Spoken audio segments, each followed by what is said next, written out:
Welcome back to the Women's Podcast. I'm Kathy Sheridan, and remember, you can subscribe to us on iTunes, SoundCloud and Stitcher, and you can always find us on irishtimes.com.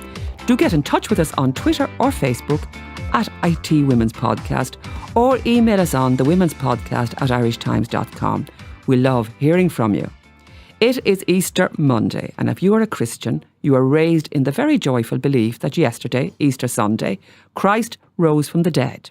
And that got us thinking about things we would like to resurrect that are currently dead and buried. Una Mullally will be giving us her list later on, so stay tuned for that.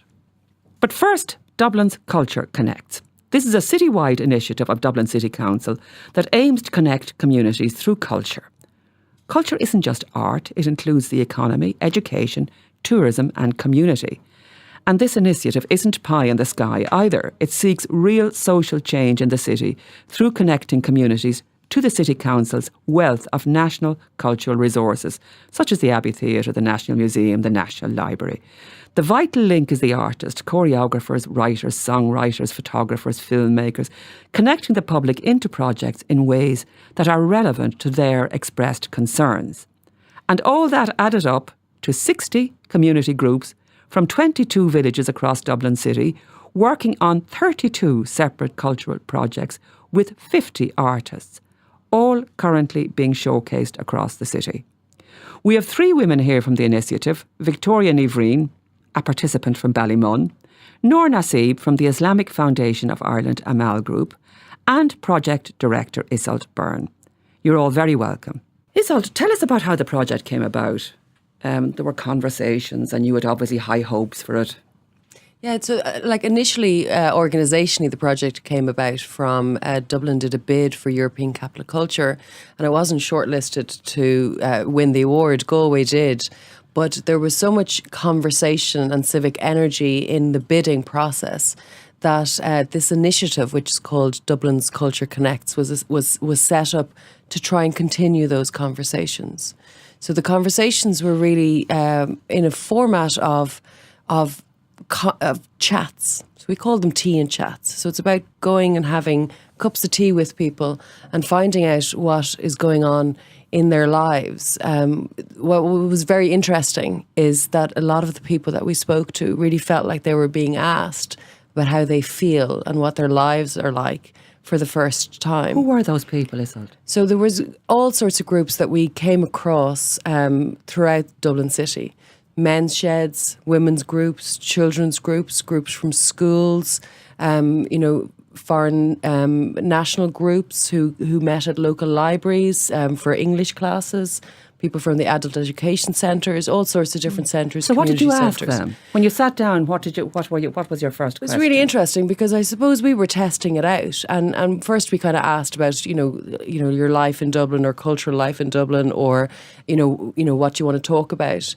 But we realised really that the way to talk and ask about people, to get the kind of answers about how they were feeling and kind of more deeply about how they were living and existing kind of in their communities and in their neighbourhoods, was to ask about things about their lives and the lives of people in their house and on their street, so that you weren't going to kind of global issues, but you're going to the really local community and neighbour issues around people about what life is like where they live, and in their house, but in their house as they interact with their community and with their neighbourhood. And what were you offering them in exchange? Well, it wasn't really an offer, and what was really incredible was how open people were and how people were just really interested in the conversation and having that connection and that conversation. What did they understand from this, though? What did they understand you were looking for? Well, really, what did they think was going to happen as a result of this conversation? Nothing really, actually. So on a very basic level, it was a conversation and an invitation to chat, with nothing more offered at the initial stages.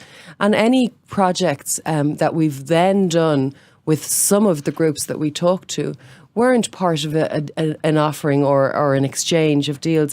They grew because a group or a person or an individual really wanted to get more involved, to deepen a connection or to make a connection.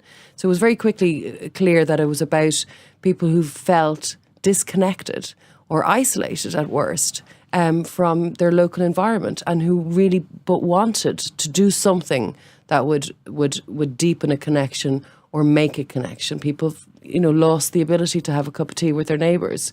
People felt that they couldn't go to a place that they would have gone to before, maybe like a park or something, but they just felt like that there was no invitation for them there to go anymore. You know what I mean? So it was kind of very simple. I'm always amazed at the stories that we heard about people who felt like they didn't have a local park. And I was sitting with them in their community centre, for example, and I could see a park out the window. You know, it was there, but they didn't feel a connection to the park, or they didn't feel an invitation to go into the park or to be there. So, were they intimidated by the park, or what was going on in there, or what was happening there? Like the deeply negative things that you could hear from people was fear or isolation or just even routine. No blame and fault on anybody, but just the routine of doing it one way or always having done it that way. There was a story from a group of women in a community centre in Finglas, and they were playing bridge in their local community centre, and we were talking to them, and they were saying what they really would like is the bus back.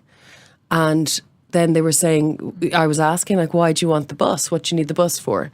And it was the bus route that it was gone, and they wanted the bus route to go back into Finglas village because they didn't have a bus route directly into the village. And I was like, well, what do you need? Why do you want to go into the village? And they were saying, well, we want to go to the cafe there to play bridge. And I was going, but you're playing bridge here. And they were like, yeah, but we don't want to do it here. We want to do it there where everybody else is too. Why do we have to do it a place where we're alone and not connected into our community? So, you think it's about a bus, but it's actually about connection and isolation, And you see, I began by thinking this was about connecting these people to our great national institutions. But in fact, you were talking about the day-to-day things that keep us all going. Yeah, and they are. And then what you there have is a real relevant, is the word that we use, but an actual issue, something that's actually important to somebody. And then working with artists and with national cultural institutions and the resources of Dublin City Council through the libraries and the Arts Office and all of those other partners that are the city's assets all across the board, working on the things that are important to people, make all of those places relevant, and they connect them then more deeply. Because if you walk into a place and you see yourself reflected, it's about you connect with it more deeply. And give us a few examples. I have so many examples in my head that I can't remember. What happened in the end, Iseult, is you in the Dublin City 5 regional areas. Yeah, so there's 5 geographical areas that Dublin City Council divides its services into. And so we decided that we would make 5 projects, to divide into those 5 areas. Now, those are areas that don't have borders. We don't know what they are. I didn't know what they were, you know what I mean? But we just did that. And then we linked with the local libraries in those areas, the arts officers in those areas, the community development officers in those areas. And then we took the 8 national cultural institutions who are based in Dublin, and we divided them through 5. So in some projects we put 2 national cultural institutions together with the other partners, and in others it was a lone national cultural institution. And then we started working on what was said in all of our tea and chats. What did the people talk about? So what did they talk about, Iseult? Well, most recently we've just come back from having done the Passion Project in Ballyfermot. And it was a story around the Passion of Christ, except that it was site-specific to the location of Ballyfermot and Cherry Orchard, by which I mean it was on the streets and in the various centres in those communities, but also site-specific in relation to the issues and the kind of things that were said in the workshops and the teen chats. So for a start, the Jesus character, who was actually called the Messenger, was a woman. And she was a woman because the role of the women was a dominant theme that came up through the various conversations. The role of the women in keeping the community together, in keeping the family together, in providing for the family, in connecting the family with each other, in kind of firefighting, I guess, some of the issues that arise in every community, including those communities. And so it's responding about the role of the woman in when making the play and working with Broken Talkers, who were a theatre company who worked with us on it, that the woman, the Jesus character, had to be a woman. Were you talking to men, Well, we also and how did they feel about this? We also talked to priests, and how do they feel about it? I mean, yes, it was responsive to the community and to what was going on in the community and what was said in the community. So everybody felt perfectly fine about it because that's what's going on in those communities. So the Jesus character was a woman. The baddie character was a property developer. Because again, that's what's going on in the community, that people are afraid that they're not being consulted, that changes are happening, or that the changes that did happen weren't maybe the ones that they wanted or ones that they thought were suitable for the community in which they live, which they have pride in their community and they want to continue living there, they want to raise their families there. So those were the themes. And this is the example, in response to your question, of how the relevant themes, the themes that came from the community, are used with the artistic role of the Broken Talkers to work together on something that means. It was a huge media success. Huge. How many people were involved locally? Well, we had 200 local people from Ballyfermot and Cherry Orchard who were in the show, who performed in the show, who played drums, who did dancing, who acted, who helped with volunteering, who did all sorts of activities, and a huge involvement from local businesses and local centres. And we were in a pony club for part of the scene. We were on an abandoned field for another part of the scene. We were in a church for another part of the scene. We were in the local park. So everybody was involved in getting us into those places, letting us into those places, and being involved in making the show. That sounds amazing. Noor Nasib, you've been central to the development of the project and promoting cross-community engagement through your Amal group Coffee Mornings. What did you make of this Culture Connects? First of all, I was so excited because my aim is to be part of the neighbor, because as you said, it's isolated, and to bring the Muslim woman part of the neighbor is a bit like you say, sometimes there's fear there. So to break that fear is very, very, it needs time and it needs trust. And the people that we bring to Coffee Morning, the ladies that came to us, they trust us, and we connect with other local communities like the F2 a woman's group came to us for coffee, and we chat and we have exchanges, stories between us. And it's amazing because some of in one of the session, the lady said, "Oh, I've been here before. This is the mosque." It was a place that she did dance before in there, because it was an old church that's been built to become a mosque. So I was like, is it? It was surprisingly for me, because I didn't know this. Because when I came to work with the mosque, it's 3 years ago, and that's not a lot of history that I know about the mosque until I met this lady, and she told me, I learned tango here. And I say, oh, is it? Yeah. Wow, I love tango myself. I learned it, but not in the mosque, but No, I should think not. So I was surprised, but that is like, at least, some history there, so there's few connection between us, and it's good. This integration of communities is terribly important to you. Is, yeah. So tell me, how did that express itself then in this, in the project, in the Dublin Connects project? Expression is like, we make a new friendship. I mean, it opened up a new level of, few of the ladies said, if I saw you in the bus stop, I never imagined to say hello or something. But now she is doing it because I know you now, then I can say and start the conversation. Because some people, now for me as well, I feel good to express myself just waiting for the bus. I say, hello, how are you? Just start the conversation running.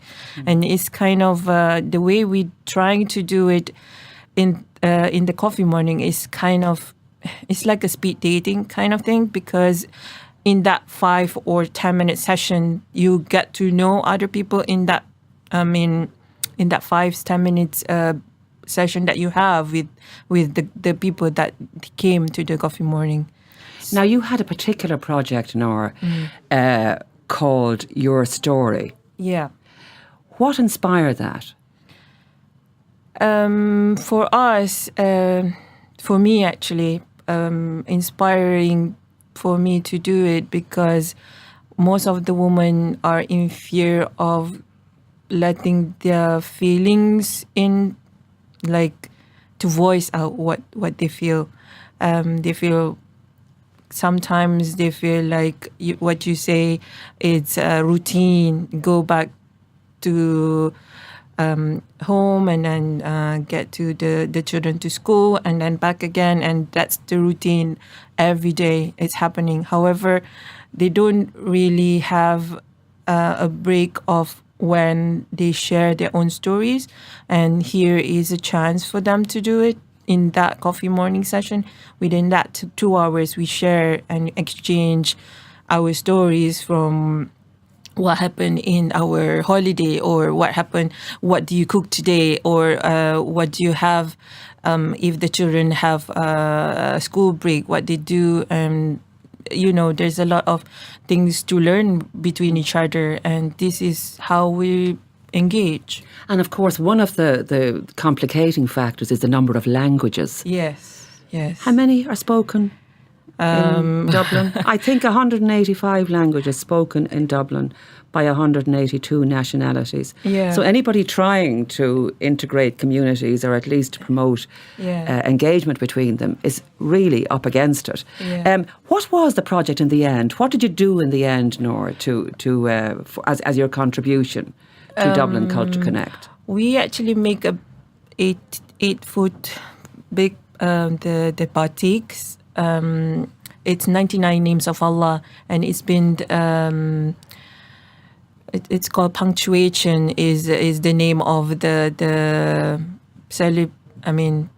opening for it to be in the Chesapeake Library at the moment, and during that session is kind of few weeks.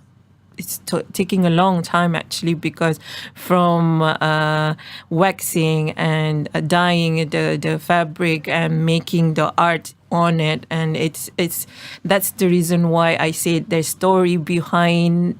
Yes. When we're doing it, we keep chatting and exchanging stories. And because of the language that we have translated, just most of the people that came with us speak Arabic. And Hanan was there to translate for the ladies. But we have communication class as well running in the mosque at the same time. So we have the English teacher also good.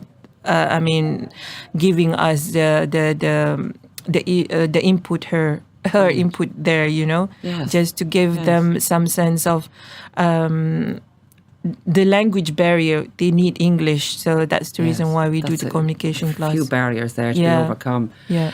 Victoria Nivreen, how did you get involved? I'm already involved with Axis in Ballymun that I am in a dance group called Threads. And I've been part of that for about 8 years. And I have a degree in archaeology, and Emma, who's the coordinator in Axis, said to me, we're starting a culture club, and would you be interested? Go along, have a look, and tell me what you think. So I went along the first day with Afric, who is a girl I'd known from school, and just got hooked. And in the meantime, I've been very lucky in that I'm involved in a couple of projects, and while Culture Club was going on, I also got asked to do the National Archive project, which is the Out of the Box project. And so I was introduced to Mitzi and the archive, and I researched my family tree and was able to go back to 7 generations, which was 7 generations? Amazing. Yeah. What year would that be? 1810, which is when the record stops that are digitised now. I can't go back any further. So my kids have a project as soon as this comes back online. So that's as far back as we could go. And it's just one of those things where everyone thinks, you said it yourself, culture, oh, it's a bit highbrow and it's a bit elitist. But it's not. It's about things that we do every day. It's about sport. It's about song. It's about writing. It's about poetry. It's about the people in the street that you meet and you say hello to. That's your culture. It's having that conversation. It's smiling at people. It's just those little things that connect you. And those little, storyboard and how are you and Ain't Scale and Deagwit and Modern Ma and all of this sort of stuff that we don't even think about. But we do every day. And the word culture has been terribly misused, hasn't it? It's so highbrow, it upsets people and it confuses people, and that's not what it is. It's just touchstones. Culture is touchstones. It's when you pass the GPO, it's touching the pillars. Now, I don't know if everybody does that. I do it. Now, I'm a bit weird. Well, this is obvious. I'm a very tactile person, so if I cannot walk past the GPO without touching a pillar. And that's just the way it is. I can't go into the Phoenix Park without touching a tree. It's just, those things they ground you. They're the stuff that is there a very long time. And yet you're looking at the flowers coming up, and they're the new things. And that's what it is. It's that cycle of growth. You're respecting the past, imagining the future, enjoying everything in the middle. So tell us, Victoria, about this Irish haka. Oh, unfortunately, I was not involved in that, but I have seen it twice. It is amazing. It is so What is fun. it? It's hurls and... Hurls, as in hurleys? Commands, yeah, hurls. Yes. And they... Sorry, it is funny. They have this chant and they hit the commands together in time to the chant. And it's a play on the word, come on, come on. So they're saying, come on, join in. Come on, hit the stick. Come on, just be part of it. Have fun. Let's have a dance. Let's have a laugh. Let's have a chat. It's just all about inclusion. And it's just the fact that come on rhymes with come on, a very Dublin come on. Pretty brilliant. It is amazing and it's so catchy and it's so infectious and everybody just went with it. And I was sitting in the audience the first time I saw it and I'm going, now this is going to be big. But by the end of it, we're all clapping. We're all singing, come on, come on. It's contagious. It's brilliant. This is one of the outcomes of this amazing Dublin Culture Connects. Yeah, there's a story of this a woman in who was part of the haka, who is somebody. The first time we met her was a year ago, and she was saying there's nothing to do where I live, and there's nothing to be involved in. There's nothing going on, and there she was on the stage of the Abbey, doing the haka. She'd also been involved in the choir where they did an anthem for the northwest area. So an anthem for Cabra, Whitehall, Finglas and Ballymun. So they now have their own anthem. And these were the kind of projects. So an artist worked with both the three choir groups, was a musician, Sean Miller, and with the haka group is another artist called George Higgs. And they then ended up kind of working together and the two artists and all of the various groups. And they made musical instruments, they sang, they made a haka, they performed it on the Abbey stage, they went and performed it in Collins Barracks.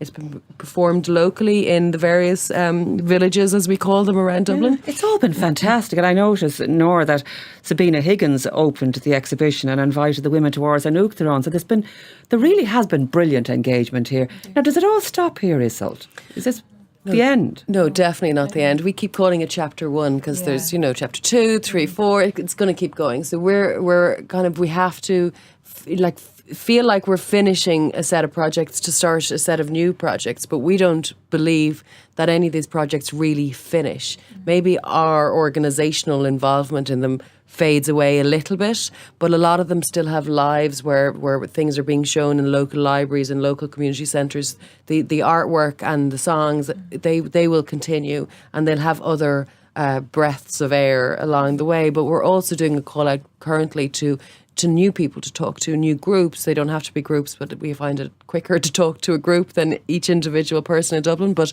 it's just talking to new people, finding out the new or same issues and relevant kind of things that are going on for people, and new groups who are interested in going further and going into a project and developing the story of their community, of their neighbourhood, or deepening connections where they live. Iseult, Victoria and Nora, thank you so much for coming in.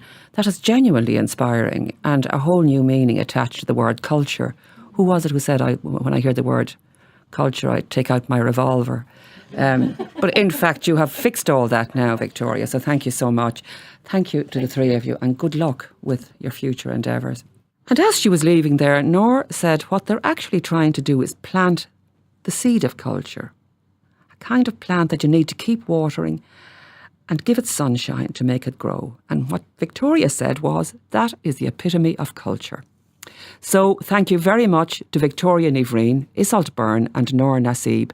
Find out more by visiting dublincultureconnects.ie, and you could also have a look at some of Victoria's blogs on her involvement with the project, which is www.dublinscultureconnects.ie/Riversiders/.